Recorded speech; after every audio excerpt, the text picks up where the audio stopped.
Welcome back to Cocktails Classics. This week we're doing Donnie Darko. I'm Dylan. Joining me is Ben. And we're just two dads drinking and watching, talking about movies your dad has probably seen. And we're going full old man here. We both got our blankets on our lap. We're got a drink in hand. And we're about to give you our thoughts on Donnie Darko. Too hot for the heater, too cold to be not wearing a blanket.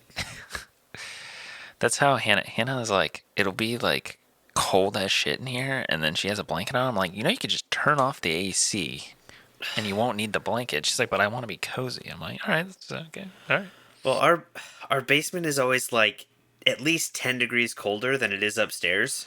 Crazy how basements work like that. So yeah. when it gets to be the summer and like we have a vent like right behind me. In the wintertime, I will take the grate off and flip it and push it so that it's always open so that the heat's always coming out. And then in the summertime, I take it off and flip it and close it so that the cold air isn't supposed to be coming through. But when the air conditioning's running up here and it's already cold, oh my God, it's so bad. If you're listening to this episode, time is running out. If you want to enter our giveaway to win one of 5 movie bundles featuring The Maltese Falcon, Rebel Without a Cause, and Cool Hand Luke in digital 4K UHD, go enter right now. April 29th is the last day to enter before we draw the winner. So head over to our Instagram at Cocktails and Classics Pod and enter. Again, that's the 29th of April. To kick things off and get everybody in the right mood, we're going to go to this week's cocktail. The Donnie Darko and Stormy. Oh, heyo. The real dad joke, dad puns. Here, this is awful. Dark and Stormy is 2 ounces of. I will say this: Dark and Stormy is one of those drinks that somebody owns the rights to. So this is why it is a very specific drink or a liquor. 2 ounces of Gosling's Black Seal rum, ½ ounce of lime juice, ginger beer to top, which is about 5 ounces, and then you can garnish with a lime wheel. Serve that over ice in like a Collins glass. I like a Dark and Stormy. It's kind of just like a Moscow Mule, if I'm being honest. I didn't know it was like name specific that you had to use a certain. Everything I'd read just always said dark rum. The Dark and Stormy is like Gosling's, I think, owns it. It's kind of like oh god, there's another cocktail that's like that. Is it the Moscow Mule? Yeah, I don't know. Or it's like somebody owns the I think it's the Sazerac. Or it's like somebody owns it, so it's like you have to use this exact thing for it to be considered. So I don't think like a bar can sell a Dark and Stormy without Goslings in it. Because if they do, then I think you get in trouble. But I'm sure. Sure, bars. I'm sure they just call it something very similarly and just call it a knockoff, like a Dim and Stormy. Yeah, we were talking about this before we started recording. Something about ginger beer, just it makes my throat like itch and close up. So I don't know if it's an allergy thing or I tried Googling it. I don't know. I don't know what it is. I'm not a doctor. I haven't asked a doctor. I just try to avoid ginger beer and things that have too much ginger in them. So I opted to avoid this one. Just not my forte. So, if you don't like ginger beer and you want to watch this movie with something dark, just, I went with some coffee. Actually, it was pretty much like an espresso martini. Pre-mixed espresso martini. I topped that with a little bit extra coffee because there wasn't a lot left in the bottle. Then I hit it with a little extra liquor. So, very good. Feels like it fits. Very dark, gloomy. Like this movie. We'll get into it. I love espresso and I love coffee, and I've never had an espresso martini. It's I feel like it's having its day right now too, because everyone is like, "Ooh, espresso martinis," and I'm like, "Huh, I would try one. I just feel like it's not. I don't want to make it at home first. I feel like I would want it at a bar where they're like make it good. Yeah, I've noticed that is one. The other one that I've noticed, and I know it's because of a much more famous podcast than ours, being I don't know if you listen to Two Bears with Bert Kreischer and Tom Segura, No, I don't. but it was a it was a while ago. I was listening, and they were talking about they kept saying like spritz, and I'm like, I don't know what you're talking about.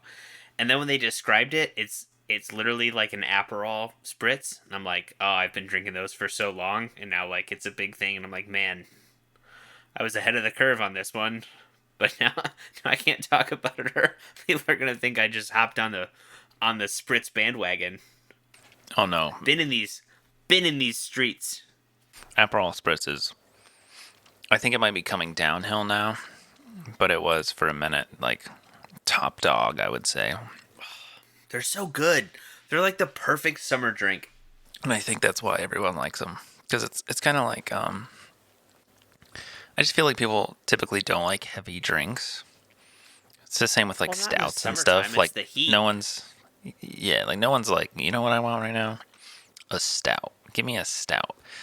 I feel like most people will go for the lighter drink, which like the spritz is, because there's not much alcohol in there.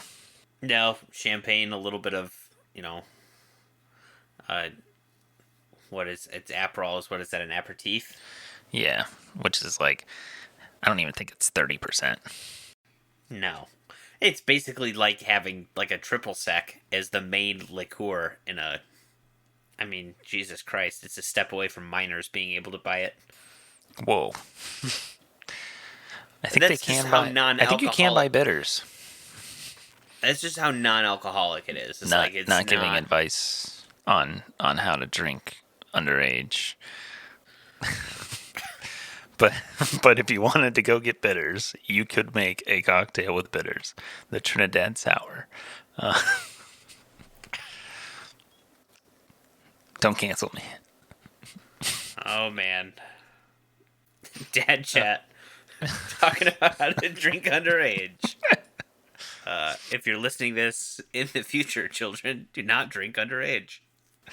If you want to make yourself a dark and stormy, hit the show notes below. Get the recipe. Hit up the Casker links to get yourself some Gosling's dark rum, or get any dark rum. But if you don't want to get sued, maybe choose Gosling's. And let us know at Cocktails and Classics Pod on Instagram. We want to hear what you think of the cocktail. You can check out Donnie Darko as of recording on HBO Max, because we're about to spoil it, and it has kind of like a little spoilery to it. Like we might ruin the movie, so check it out, or check out the podcast. Hey, maybe you like spoilers. People do. Yeah, Some people maybe you're are down Cameron, for it. and you watch Mojo. You watch Mojo just to find out. Maybe you start a podcast with your friends about movies that you haven't seen that you're gonna watch, and then maybe you watch like the top 10 twist endings of all time, and then you spoil movies that we could record a podcast about. Who knows? You do you. Donnie Darko is a 2001 drama, mystery, sci-fi film. Currently sits at an 8 out of 10 on IMDb. Directed and written by Richard Kelly. It's the story of, after narrowly escaping a bizarre accident, a troubled teenager is plagued by visions of a man in a large rabbit suit who manipulates him to commit a series of crimes. It stars Jake Gyllenhaal, Jenna Malone, Mary McDonald, Maggie Gyllenhaal, Yeah. Patrick Forget. Swayze, Just the Gyllenhaals. both Gyllenhaals, Beth Grant, who looks so familiar to me. I went through her IMDb and I was like, I don't recognize anything she's done, but she looks so goddamn familiar. And And I I don't don't know know why. from what. I know, I'm the same way. Drew Barrymore is in there. Seth Rogen. Who is the one teacher? Is he anybody? The other, the like The science teacher? Yeah. I didn't recognize him. Ashley Tisdale is in there for a second, along with Jerry Trainer. Jerry Trainer from iCarly fame. Hot minute. He was also, what was his name? Crazy Steve or Oh something. yeah, Drake and Josh. And Drake and Josh. Basically, put in a lot of Nickelodeon shows by the feet guy. The feet guy. That's what I'm just gonna refer to him as. Also, the girl who plays Samantha, the youngest Darko child, Davy Chase. She was the voice of Chichiro in Spirited Away. She was also the girl in the well in The Ring. Oh, Samara. I see she's also Lilo in Lilo and Stitch. Yeah. How crazy that, like, the the voice of such a beloved children's character is also the girl who the most terrifying. Like, creepily crawls out of a well and tells people they're gonna die in 7 days. Like one of the most terrifying things from our childhood. Yeah. But also, I think it was like the same year. Didn't The Ring come out in 2002? I think it was 03. No, 2002. Same year as she did Lilo and Stitch. Was it 2002? She did. Wow. Yeah, The Ring. I had seen this film. Had you? No. No, this is one I feel like I've suggested before, and every time I feel like I've mentioned it, it's just kind of been like, no, that's fine.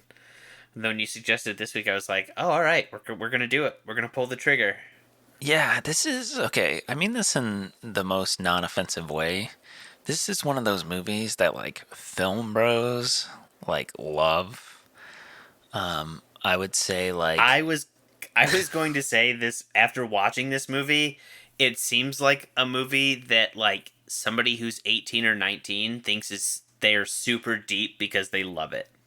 So I put this in the category, which don't get me wrong, thoroughly enjoyed this movie, really like it. So like these other movies I'm about to list, but I put this in the category of like Fight Club, Inception, trying to think, Shutter Island, the Joker. I feel like is gonna get there eventually. Of like these like, oh, I'm so I'm so quirky and weird because I like these movies, or I don't know, like it. I'm so deep and also kind of edgy because I love these. Darker. And I get it. I get the characters in these movies. Like I associate with them, and it's hopefully like, you don't. Hopefully you don't. With you most shouldn't. of them. You shouldn't. And it's not cool to think like it's cool that you do. Like that's not cool. It just makes you sound sad when you're an adult. But it's something that like an 18-year-old like bases their personality on, trying to be like one of these characters, and it's like it's just weird. Let me see. Does somebody have a letterbox list of movie posters you would find in a college dorm? Because Scarface. This better be on there. Is that a list we need to start? Oh, here we go. There is one. The college dorm poster project. Or should I do the cliched posters that hang in a college dorm? Cliched posters for sure. Okay. So what movies did I list? Fight Club. You said Fight Club? Okay, yep, that's on the list. Oh, Dylan, you're wrong. The Dark Knight, not Joker. Just hasn't gotten there yet. You just wait. It's too new. It's too new. But there are, again, the people who are like, I associate with Heath Ledger's Joker, and I'm edgy and cool. It's like, just want to watch the world burn, All right, so I agree with part of this list. We got Pulp Fiction, The Dark Knight, Boondock Saints, Casablanca, Donnie Darko, La La Land, Reservoir Dogs, The Thing, Fight Club, but then it gets into like a Clockwork Orange, but then it's like Avengers, Infinity War, High School Musical, Logan, and then Star Wars. I guess if you're thinking about like, take with a grain of salt, we started college a decade ago plus. Mm-hmm.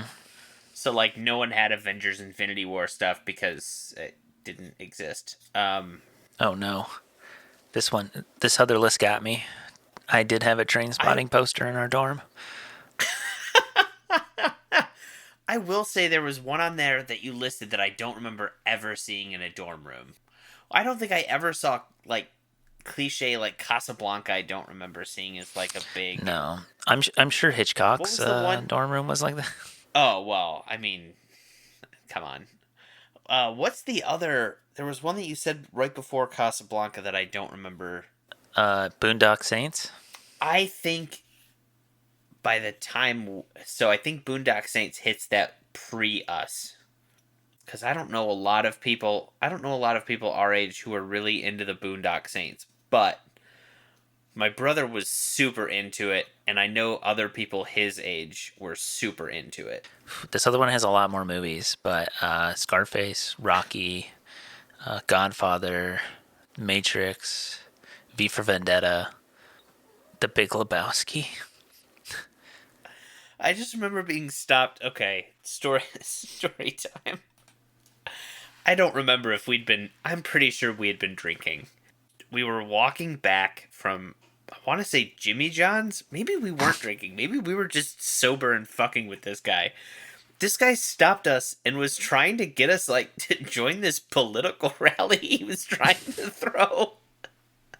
And all of a sudden, Patrick just starts talking about like, yeah, man, we'll get some Guy Fawkes masks. You know, the 5th of November is coming up, and this dude just got so into it and kept trying to like get us to go to this thing that he just decided to throw. It Oh my was god. the weirdest thing. To the point where like this dude fully believed that we were going to show up at this whatever freaking place it was. Oh god. It's like what? What? Can we just leave? This dude's this dude's edgy and creepy, and I don't like it. All that to say, I do like this movie. I just feel like it is not necessarily stereotyped, but it falls in a category that sometimes rubs me the wrong way. I could see that, and I would agree with you. I think I and it's happens for a lot of things, right? I always think there's with most things a very vocal minority of a fandom that make it cringy or like hard to enjoy for other people who enjoy it. Yeah, like you get the people who I'll be are like, honest. I'll be honest. Huge Batman fan here, right? mm-hmm. There are people with the Dark Knight that I'm just like I enjoyed it. Didn't think it was God's gift to cinema, and there are people who act like it that make me just dislike it. Like I'm like at this point now you guys have made me dislike this movie more like than actually whether or not I would sit down and watch it and be like that was really good or that was really bad. In my mind it has a stigma around it now because there's people who, and let's be honest, most of them probably didn't read a comic book until after the movie came out, but watched the movie and were like, oh man, this is exactly what Batman is.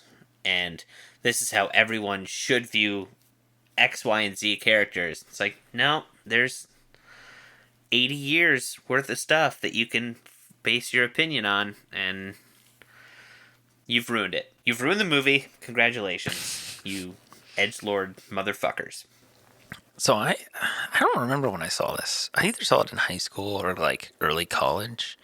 Like knowing about the movie and so it's like when I seeked out, like I didn't just like chance upon it. So I'm kind of interested to hear your thoughts first, Ben, of like what you thought of the movie. So I'm kind of proud of myself because I've known about this movie for a really long time.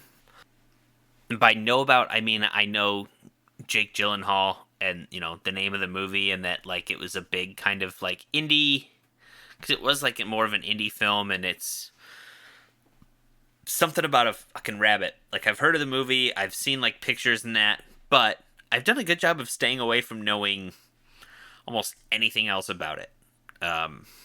So I somehow managed to go into this almost blind. I'm still confused, I guess. Like I have a theory, but I don't know if it's like what's actually happening.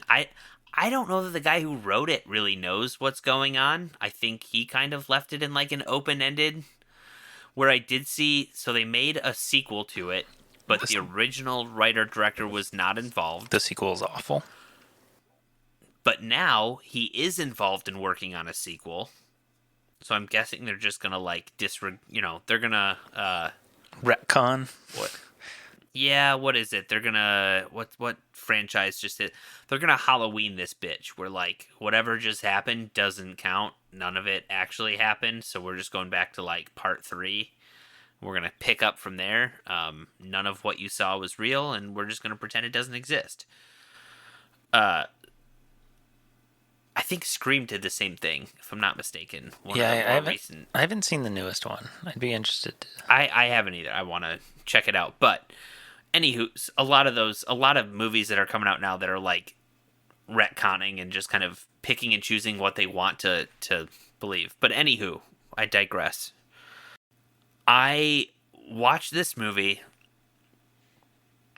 and I knew about the whole Frank thing. I didn't realize that you ever saw a real guy's face. I thought the whole creepy rabbit thing was just like, that's just what he looked like. He's some sort of creepy rabbit.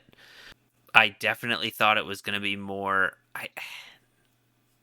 I didn't expect as much sci-fi, I guess. I expected a lot more like psychological thriller / just kind of eerie to the entire movie, which it was. I mean, it was kind of creepy. I guess I was expecting more like split personality type breakdown. Where like, yeah, Frank is the imaginary friend, and I mean, at no point was there really like the shock of like, oh, he's surprise, it's him. I didn't really also expect like there was no point where I thought like, oh, this is gonna be kind of a mystery. Would have been cool though. How cool would it have been if the whole time Donnie's dealing with this, he's not actually the one who's doing any of it? Like it's one of those things where like he thinks he is, but it's really Seth Rogen and the other kid. Oh my god. How good of a movie would that have been? How many people listen to this podcast? I need to know, because if I write this movie, I want them to not know what's going on. I don't want this to be linked back. So listeners out there, keep this hush hush in case this movie ever gets made. But yeah, I did not expect the whole like sci-fi time portal. I didn't think it was going to end up being real. Is it real though? I don't know. I guess let's dive into that. That's the big question. I think. Was it real? Was it that it was all just like and if I guess my thing is, if it's make believe, whose make believe was it? Well, Donnie's supposedly like schizophrenic, I think, right? Yeah, but okay, so let's say the events of the movie into the ending, Donnie's not alive. Major spoiler alert, Donnie fucking died. Well, I mean, that could just be like one of the realities that he, is like seeing in this like schizophrenia. I don't know. I'm kind of a firm believer in the like straightforward sense of so the plot of the movie is like a plane, like a turbine, falls from the sky from a mysterious plane that we don't know into Donnie's bedroom, but he's not in the bedroom and he avoids this fate, and that leads to a wormhole happening. And he meets Frank, this man in a bunny costume, who tells him when the world is going to end. And then Donnie kind of like goes through this rabbit hole of finding out about finding out about like wormholes, and like that there's time travel, and that like he also sees those weird tubes that come out of people. That part really doesn't make sense to me. It seemed like like he was tripping. Yeah. Like I think to me it was like, how do we explain that this kid is like taking stuff for his schizophrenia and it messes with him? And like I feel like that's, yeah, I will say it is very well layered in terms of like what actually is happening, and like what it's the idea of the untrustworthy narrator, right? Yeah. Now, I think, and maybe it's just because it's the hot thing right now. It's the whole multiverse type thing. So maybe that's what he's seeing in the portal. Is like, you know, maybe it's instead of the future. Or it could still be the future, but it's like an alternate timeline. I don't know. I don't know. But some of it, so much of it, kind of just like circles around. Where like, you know, Frank is actually Maggie Gyllenhaal's like boyfriend that he shoots in the face at the end of the movie, which like makes sense now why his eyes all screwed up. I don't know. I don't know what the end was supposed to mean. If there's actually supposed to be some sort of wormhole, if it's like a time loop, if it's an alternate dimension, an alternate timeline, if it's just the ramblings of a madman. I do think that it was kind of cool. I liked some of like the illusion stuff that they went to with like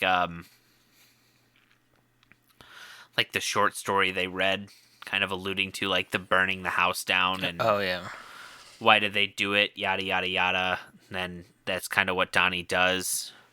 yeah. Um, Well, and then there's the thing that they read in the health class, and it's like, oh, he finds the guy's wallet, and he returns it to him without any money in it, and he finds Jim Calhoun's wallet. yeah, There is a lot of like foreshadowing and like symbolism. Like yeah, I was reading something and I was talking about like all the different like rabbit symbolism and stuff. Like at one point there's like a Volkswagen rabbit that drives by. There's God, oh, the Echo and the Bunnymen song, which tied back to last week, our episode on the Lost Boys. There was a Echo and the Bunnymen cover of The Doors, and then we get Killing Moon in this movie. But I think it's straightforward in my viewpoint. I think it is in my opinion. I feel like it's Donnie realizes, because they kind of discussed this at one point, that like, oh, I can't think of the exact quote, but it's basically like, if time travel does exist, or like if all of these alternate universes exist, like would you go back in time to like fix people's, or like say like make somebody happy? I forget what the exact line is. And I think it's part of that thought process where like the ending is Donnie figures out how to do the time travel or these wormholes and goes back and dies to fix everything. that's what I kind of took it to mean. It's like he lives through this, and it's like the end. I guess the end of the world more so is really The just the end end of of his world, yeah. his world. And at the time that's why I feel like too you kind of see him like staring off towards the wormhole. It's really bright. It's really for the first time in the movie, I think, once he's kind of made the decision that that's what he's going to do, everything's a little bit brighter, and the palette is a little bit lighter, and he kind of makes that decision to like, I guess he makes the decision to sacrifice himself to save his mom, his sister, his girlfriend, all of these people. I guess the bad thing though is that Patrick Swayze's character still gets away with being a scumbag in this new universe. Yeah. Well, maybe he's Also, not a pedophile in that one. Who knows? We'll see. the whole thing about that did not make sense to me. What, that like when he burned it down, they discovered all this other stuff? No, Oh, no, the whole like fear, love, weird cult thing that all of a sudden we're allowed to go ahead and preach about in schools, but like, I don't know, just that was weird to me. It felt like the writer slash director making a comment on something, but just trying to loop it in with the rest of it, and it should have been its own separate thing. I feel like. I don't know. I feel like just everything leans that like to the straightforward answer, because even after like at the end, like Gretchen doesn't know him. I don't know. I don't know. I think I will say, um,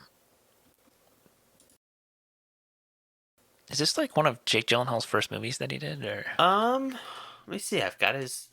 I mean, I'm on IMDb. I can pull up his credits here. I don't think it was the first one because I feel like October Sky would have came out before this one. Yes, it did.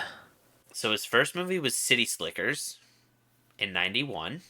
Then it looks like a lot of smaller stuff, mostly kind of TV type work.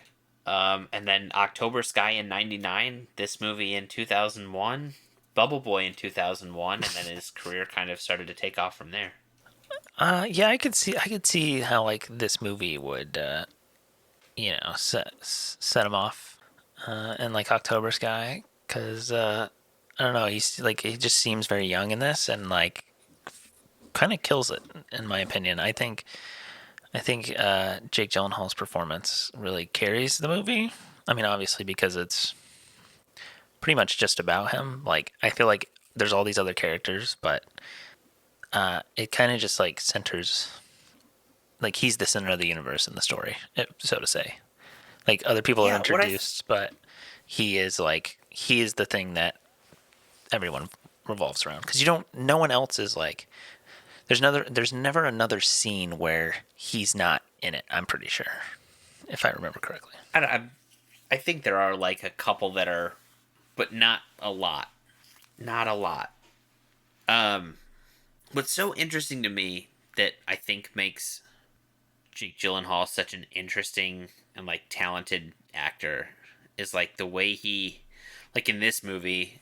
So in this movie, he doesn't really blink when he's in like his weird like psychosis. Like he's very like always eyes open, not really blinking a lot. And then it's so crazy that like 20 years later when does Prisoners, he makes a note to make sure like he's blinking More than normal. more than normal. Like I feel like that's something most people, actors, non-actors, just don't even think about. He's just like, man, I feel like the use of how much or how little I blink will say so much about the character. And it does. It's noticeable. It's something you actually do pick up on. But I would never think about it when making a decision about how to play a character. Like, that's just insane that that's something he was thinking about. Even at this point where, I mean, he's 21 when this movie comes out, so he's probably 20 when he's filming it. Yeah. His parents are famous, right? Um, are they? Yeah, his dad. His dad was a director, Ah, yes, Stephen Gyllenhaal. and his mother was a producer and screenwriter. So That checks out. I was gonna say, I'm sure there's some nepotism there. Usually, when like your You've got, whole family is actors, it's yeah, yeah, that tends to be the case. besides like the Phoenix family. I'm pretty sure they're not like Joaquin and River, I don't know. but yeah, I mean that's like the Skarsgård. Like there's a million of those, and they're all actors. Yeah, yeah. Well, I guess now, like maybe like the Hemsworths would be in that same vein, where they're like not from famous parents, but then it was like one of them got famous, and then And then the others, they're like, oh god, there's more. it Of was them. like, Bring them oh, in. wait, there's more. There's more. What if we wanted one of them, but we couldn't afford him? He's got a brother. I feel like the nepotism is going away slightly. Maybe not. I don't know. It's still kind of prevalent. I think it. I think nepotism is a lot more now in influencers and like social media Yeah, there's like than what's her name? nepotism with Haley with Bieber. actors and her. What's the one? The is it Kaya Gerber? Isn't her mom like super famous?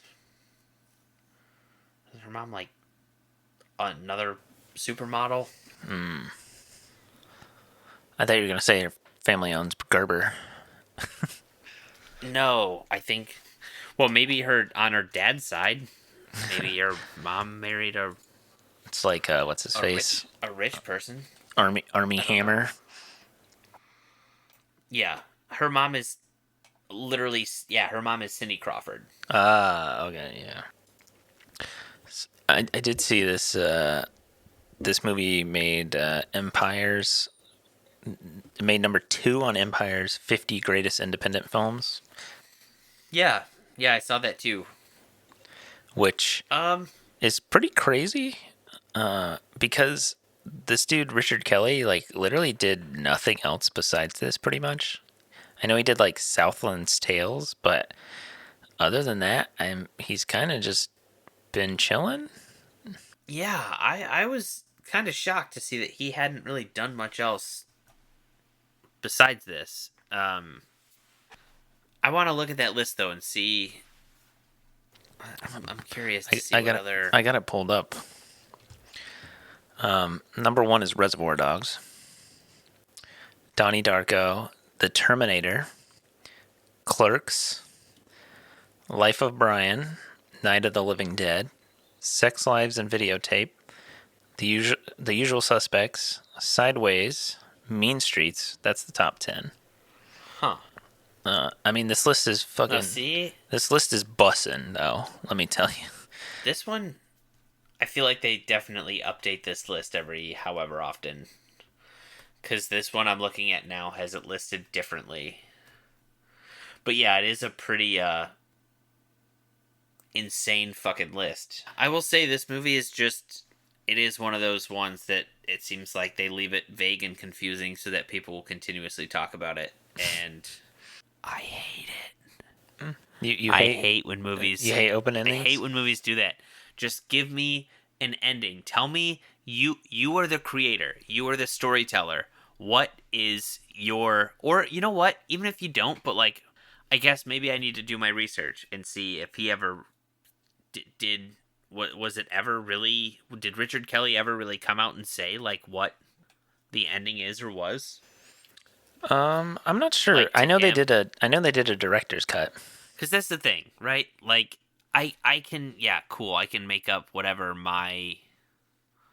What do I think it was? You know, what is the picture of Jack Nicholson on the wall in The Shining? What does it mean at the end? Was he always there? Is he always been the bad guy? It's like no. Someone, someone put their effort into telling the story. Finish the fucking story. I think one of the things that makes this movie unique is like, I'm reading this Mashable. Somebody wrote an article basically about like why this movie fits, like finally fits for our times. But I think they like, I'm reading and I'm like, you know what? I do think like the nihilism within this film is one of those things that just kind of like stuck with people. Like it's not like this sugar coated kind of Hollywood film. It's kind of like life kind of sucks. I just watched Welcome to the Dollhouse, which is this indie film from like '95.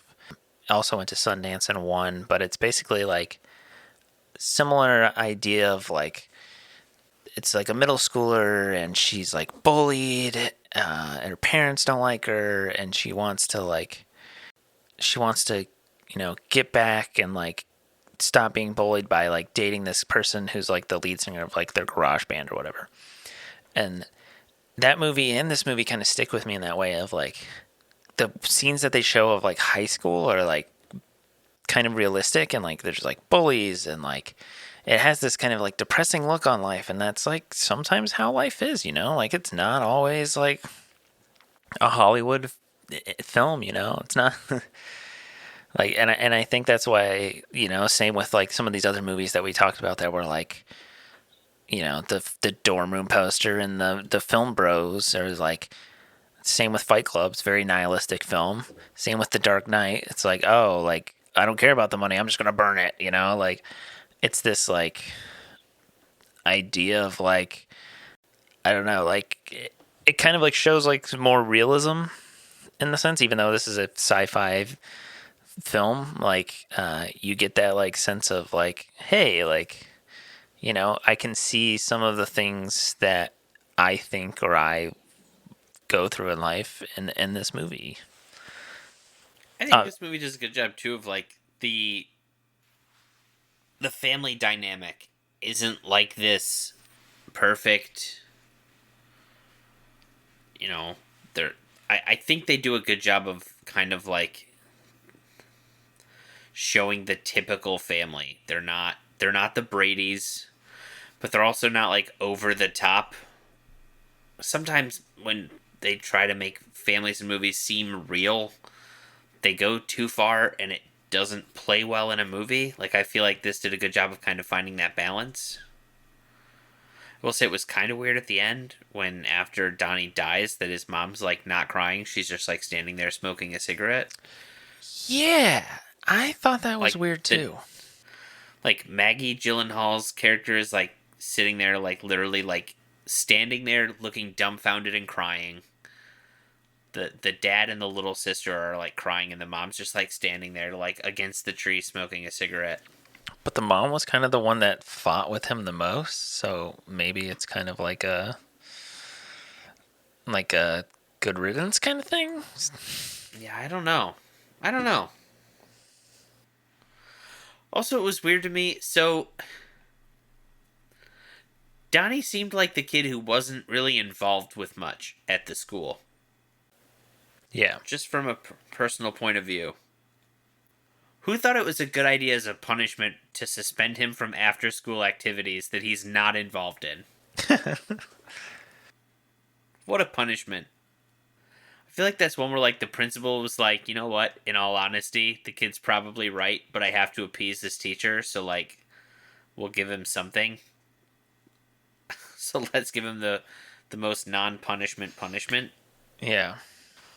But yeah, I also think this was like a big, I don't know. I feel like they were trying to make a lot of points about a lot of things, like the whole thing of like private school education, where it's just like we can teach. How do we say we're teaching religion without teaching religion? And then it's like, well, let's make it this cult thing about fear and love, and where on the line you fall. It's like, all right, this is. Also, then she was like the gym teacher. I think it was like health. Okay, because I remember someone saying you remember the gym teacher. Mm. Okay. So she's like, because on the I whiteboard, could have sworn. on the whiteboard at one point it does say like health. So maybe it's just like a gym and health kind of thing. Because those are Oh, I'm usually grouped sorry. together. Physical education. Yes. My bad. I always love reading like movie articles or like kind of like thought pieces or where they like dive into it. I mean, I kind of agree, I guess, on this, but like those Rolling Stone articles talking about Donnie Darko, I was like, by now, watching Donnie Darko is like a rite of passage for young people everywhere. It's up there with discovering bands like Radiohead or rappers like Odd Future. As formative adolescent experiences, it offers a vessel for a specific kind of teenage anxiety. This is what I said. For millennials and more urgently for Gen Z, there's a keen awareness that the world might end at a moment's notice, that there's something deeply unstable about the prevailing status quo. The generation born into a fraught promise of social mobility can find some element of the movie to graft their own feelings onto. I'm grateful that it's connected with a younger generation, Kelly says. Yeah, it's good that the movie's continues to find an audience, but also just I don't know that it's a movie you want like connect. I don't know that it's a movie you want people connecting with. Yeah, I mean that's like Joker. We were talking about Yeah, earlier. It's like you don't want to be the main character. He's not a good guy. Same with Donnie. Donnie's not a good guy. Like he burned somebody's house down. no, He like he burns two people's house oh down. true, he did get in He trouble does earlier. it twice. Yeah, he does a lot of shit that's like people should not view this as a good person. Yeah, it's clear that he has some demons, some issues, but not really an excuse for arson and destruction of property. All right, here you go, Ben. Here's your probably vague explanation from Richard Kelly. Still, what the hell is Donnie Darko about? He says, I look at the events in the film as a story of divine and supernatural intervention, where a select group of characters happen to be living in the proximity of this science fiction event. Okay, got it. That is much clearer. But does Donnie Darko really die at the end? He said, I don't want to spoil too much, but there's a lot more to this story if you look at it both through a prism of science fiction and the logical reaction to the events presented. That is not to take away any interpretation that people have of the film, which I think is valid because the way it's engineered, you can have any interpretation you want of the first 90% of the movie. It says, yep, totally. So where is Donnie? In my mind, the filmmaker replies, the last 10% of the movie is the reality of what carries forward, but there's plenty more to discuss. So, Is this man now a politician? Because that was the most words I've ever heard to not answer a fucking question. I mean, the dude wrote this movie when he was like 21, so like, I'm sure he was like, this shit's gonna fucking rock. But guess what? You wrote the fucking movie. So just tell me what the ending is. Tell me. Or when you make this goddamn sequel, it better explain it. Man, really the last 10% of this movie is just fucking batshit. When they leave the party to go to like Grandma Death's house or whatever, and then the fucking the two kids are there like robbing her house, and fucking the girl gets ran over by the car, and then Frank is shot in the face, and then like honestly the last 10% of the movie is just like a what the fuck is going on. I think the what the fuck is going on starts when oh god, I'm so bad at remembering names. It's a problem. Which character? When you're watching a movie and you're like, I should really remember who this is. Gretchen? Okay, it is Gretchen. I was gonna say Gretchen, and I'm like, I'm gonna say this and be wrong, and I don't want to sound like an idiot. When Gretchen shows up at the house party, it's like my mom's gone. Yeah, and then they like. And then it's just like, so let's bang it out. Like, what? That's the response to this? Not a good look, my man. Not a good look. I mean, I think she's also kind of odd. Like, I think she's also got something going on. And I mean, maybe it's just that her life has been rough, but like... I was going to say it's probably the fact that she's gone through a shit ton of trauma in her life, but... Like, her and Donnie's relationship, like, they're literally just, like, talked for, like, a few minutes, and then they're like, yo, you want to go steady? Sure. Walks away. Okay, all right, what? Don't kiss me. I want it to be, like, a special moment. And then it was, like at the school after she, like, got made fun of for her dad stabbing her mom. It's like, what? I thought it was weird that they never exchanged phone numbers, which, like, for early 2000s, like, that's how you kept in touch. Well, the movie's set in the 80s. Because it's, like, Reagan and Dukakis. Oh, that's true. It's Bush and Dukakis. Or, sorry, Bush and Dukakis, my bad. Yeah, I forget about that. The fact that they're running, so it would be, yeah. Okay, because all the music is, like, the 80s as well, with, like, Echo and the Bunnymen, Tears for Fears, Duran Duran, Joy Division. Even then, why did you not get that person's phone number? Well, yeah, you don't have to have it. They just moved. They're not in the phone book, Dylan. The phone book doesn't just magically update every time someone new moves in. There's no internet. You can't just Google their phone number. The other thing that's weird to me is the scenes where, like, Donnie does these things. And maybe that's part of his, like, mental instability that he has. Like with when Jim Calhoun comes to the school and is, like, doing his thing, and then he stands up and, like, gets on the mic and just starts to go off.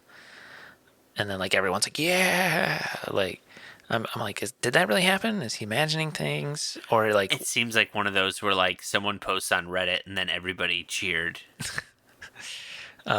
The other one is like in that health class when he's like I just don't get the point of this thing. Everything is not love and hate or love and fear. It's I'm like I don't know. It is an odd film to watch. It, yes, very much so. It is kind of odd in that sense.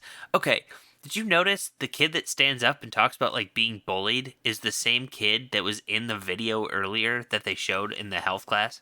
No. I'm like, is this kid straight up a plant in the audience? That's what I would say. I think it was. Oh my god. What if they all were? What if Ashley Tisdale was also a I plant? mean, no, if I had to guess, it was probably more so that like the budget was low and it was like we need a kid and he's already here, so just keep him and change his outfit and we'll have him do this. But it also wouldn't. The fact that the character is supposed to be kind of sleazy kind of checks out that would happen. That like he would be like, "Hey, you're gonna be in the school, and we're gonna make this look so I look really good." I did read in the trivia section too that Patrick Swayze's clothes were all his own that he had from the 1980s. I saw that at one. I forget where I saw that, but I did read that. Did you read That's the pretty number? dope. Did you read the first trivia thing?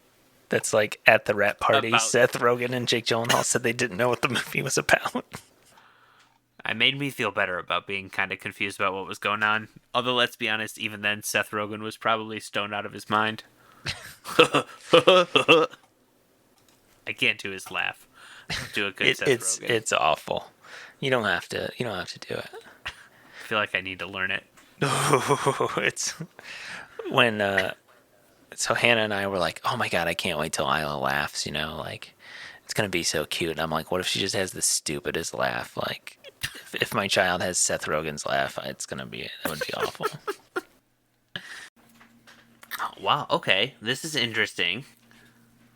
So, well out of his teens, Vince Vaughn reportedly turned down the part of Donnie due to his age.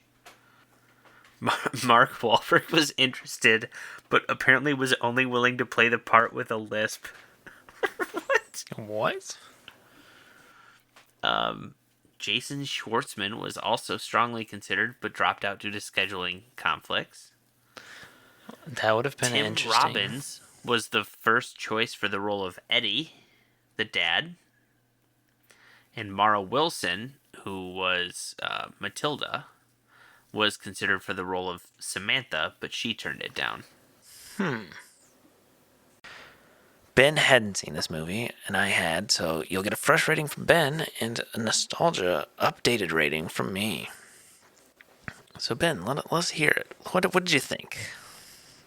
All right. My wife said, quote, this seems like a movie that hipsters love. Not going to argue with her. She watched 5 minutes of the movie. She's not wrong. That being said, it's a good movie. I didn't love it. It wasn't what I was expecting going into it. Again, I'm proud of myself after 22 years of this movie being out, and the fact that I knew it was like one of those big kind of like cult classic movies that I knew very little to nothing about it going into it. That said, I don't like when movies do the thing where they leave things ambiguous and confusing, and sometimes it seems like they do it for the sake of doing it. It's just not my thing. I like things to be wrapped up, or I'm the type of person that likes to look for the... sometimes when things are left open, and that's it. Sometimes when they wrap things up, you get to rewatch it, and when you rewatch it, you pick up on things that you're like, oh, I never noticed that. But Yeah. It completely makes sense to what the ending is. I want this movie to be that so much more than this shit of like, well, is he dead? Oh, I don't know. Everyone's interpretation is right. No. It's dark. It is a creepy movie. I will say it's not like This isn't a movie I feel like you just kind of pop on to have a good time. This is a sit down kind of think type movie. Oh man, I'm really torn between two. I'm gonna go 6.5. I'm between a 6 and a 7. I'm gonna give it a 6.5. Jake Gyllenhaal is incredibly talented.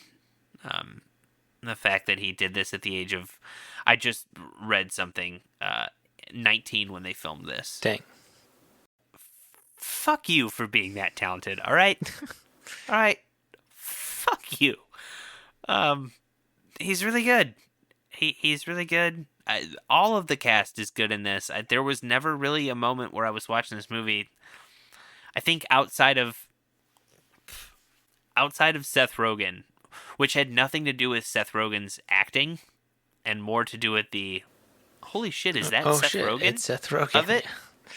I think it's the fact that he went from like background character to now of really, I think the cast of this movie is probably what, like maybe the second or third most famous one of the cast.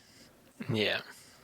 I think you talk Jake Gyllenhaal, maybe Maggie Gyllenhaal.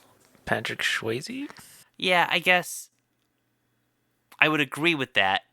But my thing is that in terms of today, if you were to ask like a teenager today, now that Patrick Swayze's been gone for almost maybe more than a decade, were we in college when he died, or were we in high school? I'm not sure. I want to say he died right around 2012. That seems right. So yeah, I mean, if you were to ask like people younger than us, they might not have any idea who Patrick Swayze is. Also, it just popped into my mind, what a crazy coincidence. Did you know they're making a new Roadhouse movie? No. They're rebooting it. Rebooting? Do you know who's playing the part of Patrick Swayze's character? Jake Gyllenhaal? You're damn right. Wow. I've never seen the original small Roadhouse. world we live in. Next week. I love Roadhouse. I freaking love that movie. Anywho, I digress. Yeah, I think Seth Rogen being... Okay, then you could argue between 2 and 4. Again, I think he's super recognizable, and you just... The fact that even at that point, I don't even know if he'd maybe done Freaks and Geeks. Just kind of took me out of it. But otherwise, everyone was really good. There was no point where I was just like, this person's not really locked in. I just subjectively, it wasn't for me. That said, if you're into movies like that are kind of open-ended and you've probably watched it if you came back and... Or not came back, but if you listened to the podcast and listened to us talk about all the spoilers, you've probably already seen it. If not, give it a watch. See if it's something you enjoy. I don't know. Like I said, I'm not sitting here saying I regretted watching it. It's just not a movie I think I need to watch again in the near future. Going in, I thought very highly of this movie. Probably have it at like... probably say like a 9 out of 10. I think I saw it like high school, early college, like I said earlier, and I have not seen it since then. I will say, upon rewatching it, not necessarily fell back in love, but like remembered how good this movie was. I'm gonna leave it at a 9 out of 10. I do really enjoy this film a lot, even after calling it the Film Bro movie. You know, sometimes I can be a film bro. I like all the movies I would describe those people liking. So I think, therefore, I am, as they say. A film bro. I think a film bro said that. I think he quoted that.